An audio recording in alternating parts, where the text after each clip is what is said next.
কারিগর যত ভালো হয় জিনিসকে তত সুন্দর ফুটায় তুলতে পারে, আর কারিগর যদি আনারই হয় তো ভালো জিনিসকেও বিনষ্ট করে দেয়। আমরা আসলে কারিগর হতে পারি না, ফুটায় তুলতে পারি না ইসলামকে। যদি ফুটায় তুলতে পারতাম তাহলে আল্লাহর কথাই সত্য ছিল, ইয়াদখুলুনা ফি দীনিল্লাহি আফওয়াজা। আজকে সারা দুনিয়া ইসলাম বিদ্বেষী,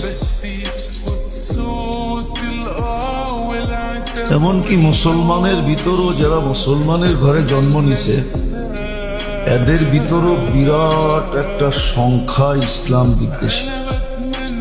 তারা ইসলামকে লাইক করে না, শুধু মুখে মুখে বলে ইসলাম, আসলে মনের থেকে ইসলামকে লাইক পছন্দ করে না।